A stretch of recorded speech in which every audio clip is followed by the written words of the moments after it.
नमस्कार दर्शक बंधु आपणकर जदि सिंह राशि होइथाए तेबे एही भिडियोटी आपणक पई बहुत अधिक गुरुत्वपूर्ण रही। देखंतु दीर्घ 12 वर्ष परे एही 2026 जून मास 2 तारिख दिन देवगुरु बृहस्पति हेबाकु जाउछंती उच्चस्थ खोलिबाकु जाउछंती आपणकर भाग्यर ताला। दीर्घ दिनर संघर्ष परे आपणकु मिलिबाकु जाउची खुशी। केवल मानिबाकु पड़िबो किछिटा नीति नियम गुड़िकु काहेकि ना शुभ कार्यर स्वामी देवतांकर गुरु देवगुरु बृहस्पति अछंती अतिचारी स्थिति रे।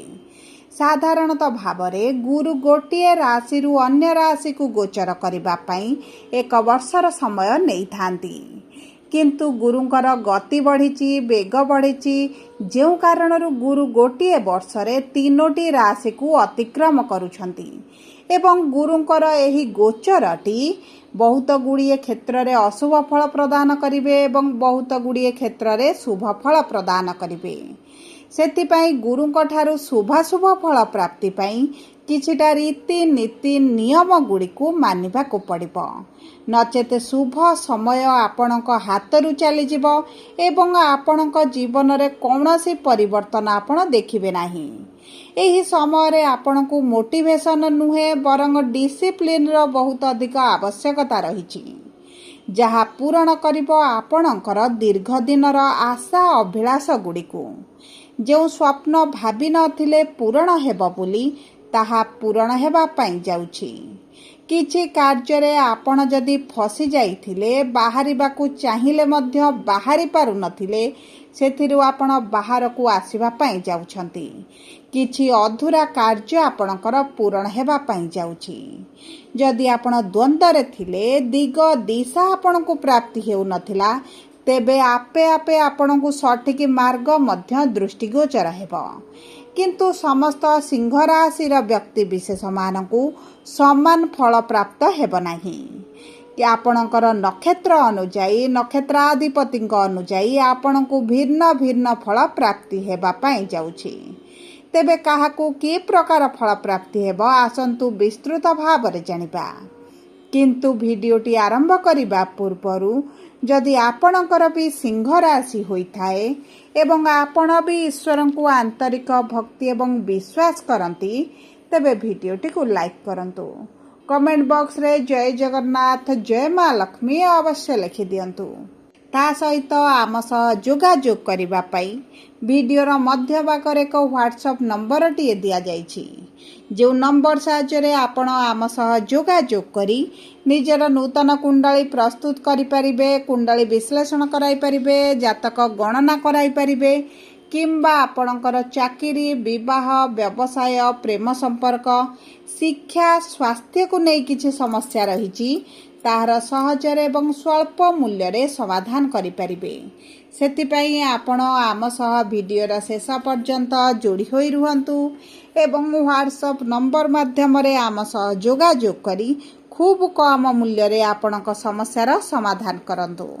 एबे आसंतु कार्यक्रमटी को आग को बढ़ाइबा, किंतु जदि आपण आपणकर राशि लग्न नक्षत्र एवं कुंडली अनुजाई आपणक उपरे गुरुंकर प्रभाव किभଳି रहिबो केते दिन पर्यंत रहिबो आपणकर पर्सनल कुंडली विश्लेषण कराइबा पई चाहुछंती तेबे आपण व्हाट्सएप नंबर माध्यम रे आम सह जोगाजोग करी विस्तृत भाव रे आपणक कुंडली को विश्लेषण कराई परिबे। तेबे देखंतु सिंह राशि व्यक्ति विशेष मानकु गुरुंकर एही गोचरटी कि प्रकार प्रभाव पकाइबो ताहा आसंतु जानिबा। सिंह राशि 3टी नक्षत्र रहिछि, मोघा सिंह, पूर्व फाल्गुनी सिंह, उत्तरा फाल्गुनी सिंह राशि। सर्वप्रथम जानिबा मोघा सिंह राशि व्यक्ति विशेष मानकर बा 10/5 सिंह राशि व्यक्ति विशेष मानकर नक्षत्राधिपति हेउछंती केतु विराजमान करिछंती आपणक राशि रे बा आपणकर प्रथम भाव रे।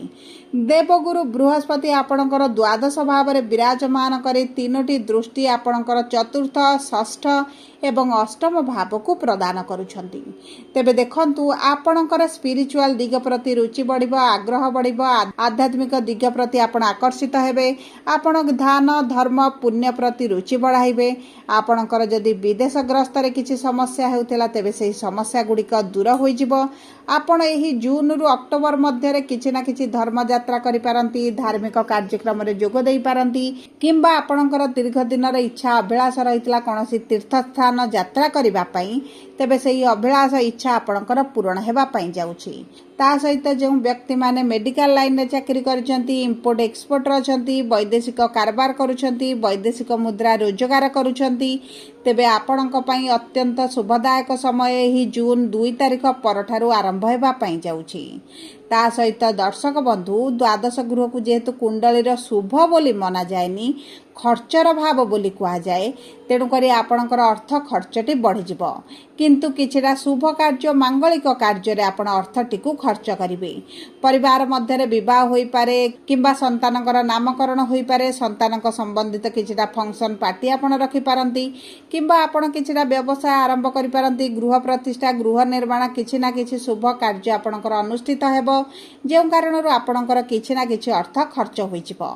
କିମ୍ବା ଆପଣଙ୍କର ମେଡ଼ିକାଲରେ ମଧ୍ୟ ଅର୍ଥ ଖର୍ଚ୍ଚ ହୋଇପାରେ, ତାହା ଆପଣଙ୍କ କୁଣ୍ଡଳୀରେ ଗୁରୁଙ୍କ ସ୍ଥିତି ଉପରେ ନିର୍ଭର କରୁଛି। ଏବଂ ଦେଖନ୍ତୁ, ଗୁରୁ ଆପଣଙ୍କର ଚତୁର୍ଥ ଭାବକୁ ଦୃଷ୍ଟିଗୋଚର କରୁଥିବାରୁ ଆପଣଙ୍କ ମାଙ୍କ ସ୍ୱାସ୍ଥ୍ୟରେ ବିରାଟ ପରିବର୍ତ୍ତନ ଆସିବ। ଆପଣଙ୍କର ସୁଖ ସୁବିଧା ଭୋଗ ବିଳାସରେ ବୃଦ୍ଧି ଘଟିବ। ଆପଣଙ୍କର ଶତ୍ରୁମାନେ ନାଶ ଯିବେ। ଏବେ ଆସନ୍ତୁ ଜାଣିବା ପୂର୍ବ ଫାଲ୍ଗୁନୀ ସିଂହ ରାଶି ବା 11/5 ସିଂହ ରାଶିର ବ୍ୟକ୍ତି ବିଶେଷମାନଙ୍କର ନକ୍ଷତ୍ରାଧିପତି ଶୁକ୍ର ଏବଂ ବିରାଜମାନ କରିଛନ୍ତି ଆପଣଙ୍କର ଏକାଦଶ ଭାବରେ। ଦୀର୍ଘ ଦିନର ଇଚ୍ଛା ଅଭିଳାଷ ଆପଣଙ୍କର ପୂରଣ ହେବା ପାଇଁ ଯାଉଛି।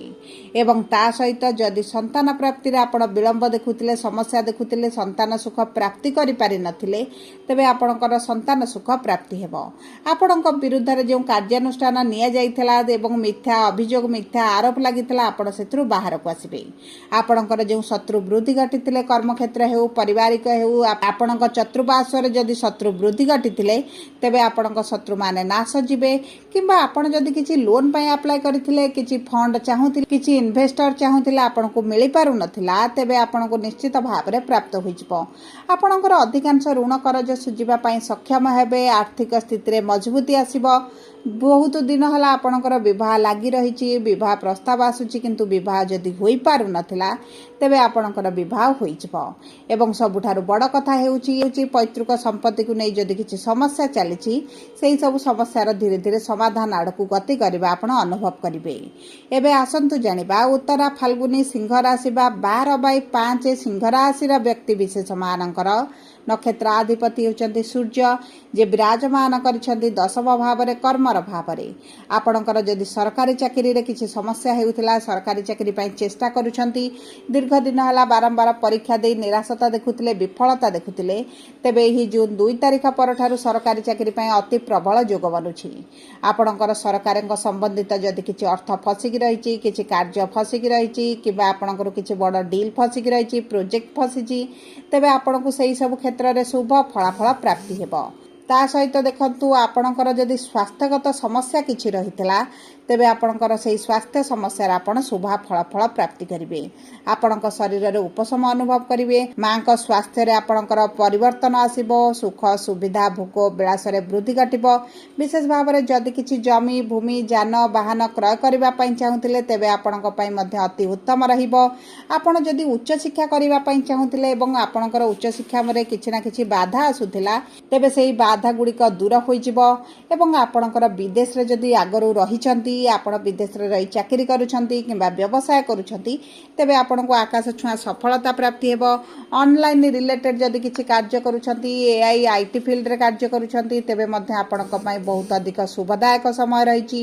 ଏବଂ ସବୁଠାରୁ ବଡ଼ କଥା ହେଉଛି ଆପଣଙ୍କର ଆଧ୍ୟାତ୍ମିକ ଦିଗ ପ୍ରତି ରୁଚି ବଢ଼ିବା ସହିତ ନିଜ କ୍ୟାରିୟରକୁ ନେଇ ଆପଣ ବହୁତ ଅଧିକ ଫୋକସ୍ କରିବେ, ନିଜ କ୍ୟାରିୟର ଉପରେ କନସେଣ୍ଟ୍ରେସନ୍ ଦେବେ ଏବଂ ଆପଣ आपणकर शत्रु नाश हेबा कारणरू कर्म क्षेत्र में आपको आशा अनुरूपक फल प्राप्ति हेब एवं विशेष भाव में जदि आपणकर पोस्ट रे परिवर्तन चाहूले कि दरमा वृद्धि अपेक्षा रही कि आपणकर प्रमोशन अपेक्षा रही दीर्घ दिन है विलंब होता तेज यही सब शुभ फलाफल आपन को जून 2 रु अक्टोबर मध्य प्राप्त हो कर्म नूतन कार्य जदि आरंभ करने चाहते तेज अति उत्तम रब पर अष्टम भाव में शनि विराजमान कर स्वास्थ्य को विशेष भाव में किसी अंश आपण स्वास्थ्य रे विशेष भाव में आपण गोड़े आंठू गंठी किछिटा ध्यान देवा पड़ो नचेत आपणकर किछिटा जंत्रणा अनुभव करिपारंती सबु पर अशुभत्व को दूर कर शुभाशुभ फल वृद्धि करने आपण प्रतिदिन प्रातः समय सूर्य को जल अर्पण करंतु कुकुर मान किछिटा खाइबा पई दियंतु